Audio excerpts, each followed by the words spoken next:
Capítulo 4. No dia seguinte, à mesma hora, voltei à casa de Lúcia. Achei-a ao piano. Que estava tocando? Nem sei. Uma valsa que aprendi de ouvido. Continue. Não sei tocar, não. Estava brincando. Não tinha o que fazer. Como passou de ontem? Bem, obrigado. Já vê que a minha segunda visita não se demorou muito. Ainda assim não compensa a demora da primeira. Sentiu essa demora? Qual? Ontem nem me conheceu? Tanto como na glória.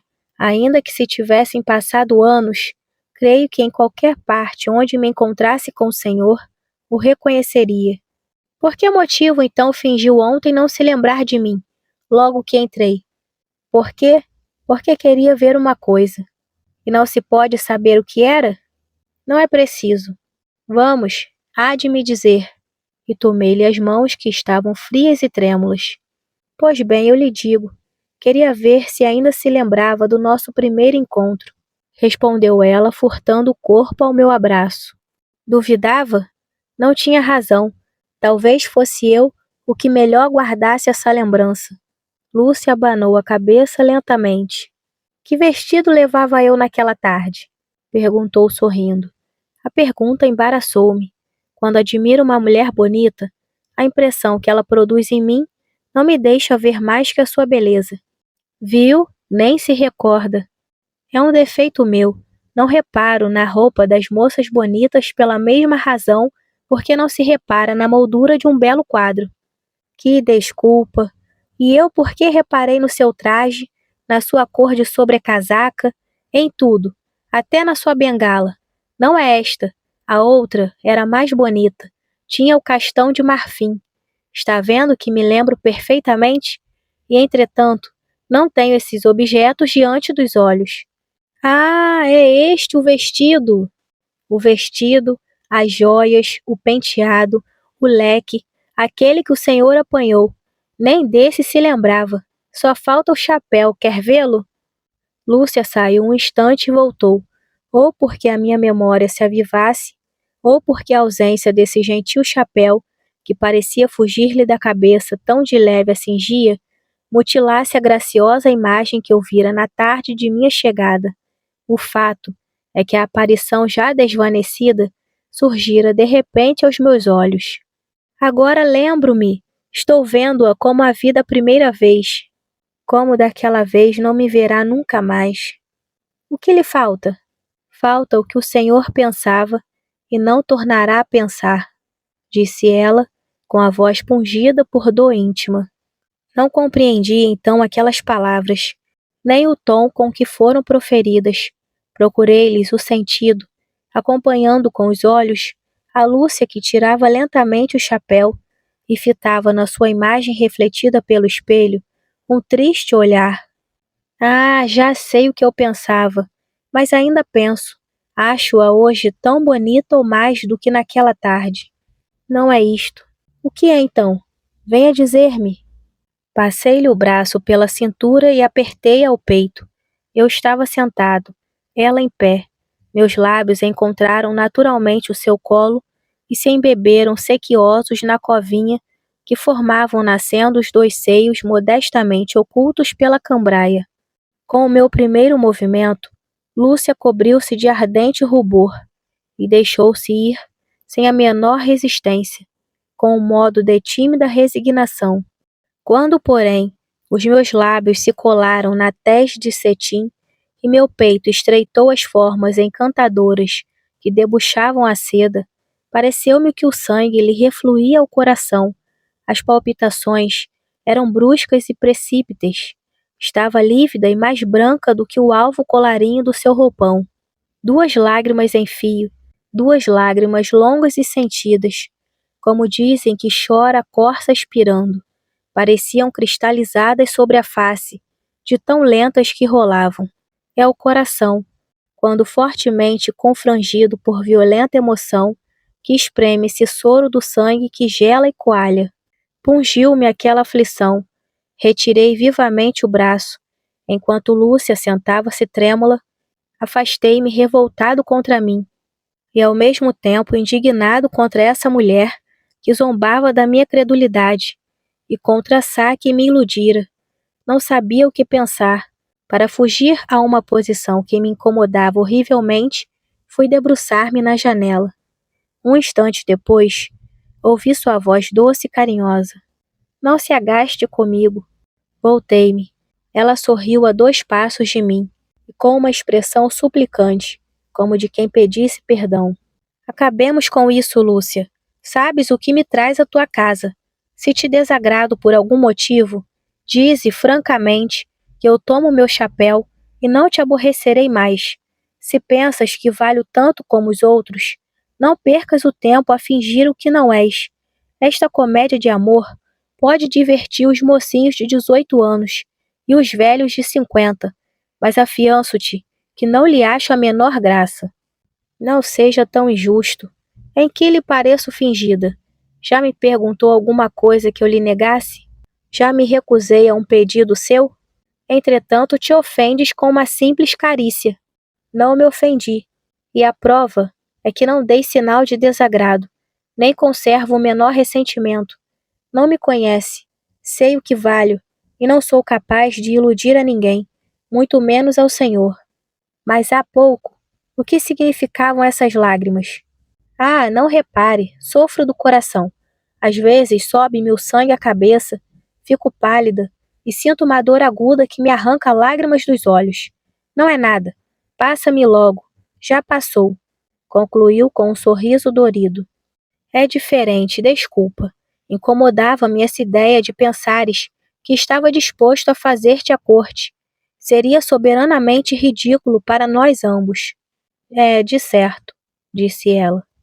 Lúcia acompanhou estas 2 palavras com um riso estridente e um olhar que ainda vejo brilhar nas sombras de minhas recordações. Olhar vivo e cintilante, que luziu como as chispas do brilhante ferido pela recha da luz, e veio bater-me em cheio na face, cobrindo-me com o mais agro desprezo que pode estilar um coração de uma mulher. Dirigiu-se a uma porta lateral, e fazendo correr com um movimento brusco a cortina de seda, desvendou de relance uma alcova elegante e primorosamente ornada. Então voltou-se para mim, com um riso nos lábios, e de um gesto faceiro da mão, convidou-me a entrar. A luz que golfava em cascatas pelas janelas abertas, sobre um terraço cercado de altos muros, enchia o aposento, dourando o lustro dos móveis de pau cetim ou realçando a alvura deslumbrante das cortinas e roupagens de um leito gracioso. Não se respiravam nessas aras sagradas a volúpia, outros perfumes senão o aroma que exalavam as flores naturais dos vasos de porcelana colocados sobre o mármore dos consolos e as ondas de suave fragrância que deixava na sua passagem a deusa do templo. Lúcia não disse mais palavra. Parou no meio do aposento, defronte de mim. Era outra mulher. O rosto cândido e diáfano, que tanto me impressionou a doce claridade da lua, se transformara completamente. Tinha agora uns toques ardentes e um fulgor estranho que o iluminava. Os lábios finos e delicados pareciam túmidos dos desejos que incubavam. Havia um abismo de sensualidade nas asas transparentes das narinas que tremiam com o anélito do respiro curto e sibilante, e também no fogo surdo que incendiava a pupila negra.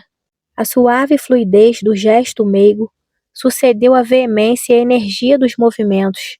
O talhe perdera a ligeira flexão que de ordinário curvava, como uma haste delicada ao sopro das auras, e agora arqueava, enfunando a rija carnação de um colo soberbo, e traindo as ondulações felinas, um espreguiçamento voluptuoso. Às vezes, um tremor espasmódico percorria-lhe todo o corpo, e as espáduas se aconchegavam como se um frio de gelo a invadira de súbito. Mas breve sucedia a reação, e o sangue, abrasando-lhe as veias, dava à branca epiderme reflexos de nácar e às formas uma exuberância de seiva e de vida, que realçavam a radiante beleza. Era uma transfiguração completa. Enquanto a admirava, a sua mão ágil e sôfrega desfazia, ou antes, despedaçava os frágeis laços que prendiam-lhe as vestes. A mais leve resistência dobrava-se sobre si mesma como uma cobra, e os dentes de pérola talhavam mais rápidos do que a tesoura e o cadarço de seda que lhe opunha obstáculos, até que o penteador de veludo voou pelos ares. As tranças luxuriosas dos cabelos negros rolaram pelos ombros, arrufando ao contato da melindrosa pele. Uma nuvem de rendas e cambraias abateu-se aos seus pés, e eu vi, aparecer aos meus olhos pasmos, nadando em ondas de luz, no esplendor de sua completa nudez, a mais formosa bacante que esmagara outrora, com o pé lascivo, as uvas de Corinto. Saí alucinado. Fora delírio, convulsão de prazer tão viva que, através do imenso deleite, transpassava-me uma sensação dolorosa, como se eu me revolvera no meio de um sono opiado, sobre um leito de espinhos. É que as carícias de Lúcia vinham impregnadas de uma irritabilidade que cauterizava. Há mulheres gastas, máquinas do prazer que vendem, autômatos só movidos por molas de ouro, mas Lúcia sentia sim, com tal acrimônia e desespero, que o prazer a extorcia, em cãibras pungentes. Seu olhar queimava, e às vezes parecia que ela ia estrangular-me nos seus braços, ou asfixiar-me com seus beijos. De repente surgiu lívida, e estendeu-me a mão aberta. Ouvi uma palavra soluçada, voz que oprimia, que não entendi, mas adivinhei.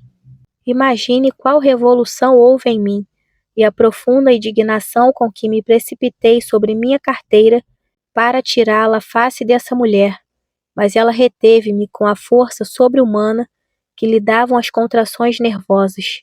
Estava gracejando. Não é assim que me queria? E soltou uma gargalhada. Debalde pediu uma explicação. Ao delírio sucedera prostração absoluta, orgasmo da constituição violentamente abalada.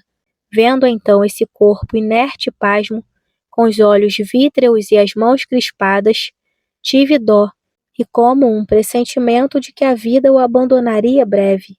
Quando lhe dei a perceber, ela respondeu-me: que importa? Contanto que tenha gozado de minha mocidade, de que serve a velhice às mulheres como eu? Ao retirar-me, ia pela segunda vez levar a mão à carteira, quando o olhar de Lúcia correu-me de vergonha. Entretanto, ela, abatida ainda, porém calma, apertava-me a mão por despedida. Que magia tinham aqueles olhos fúlgidos, quando um sentimento forte lhes toldava a doce serenidade. Conto-lhes este fato, como se escrevesse no dia em que eles sucederam, ignorando o seu futuro.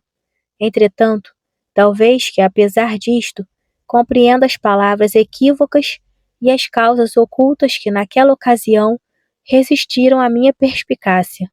Mas a senhora lê, e eu vivia. No livro da vida não se volta.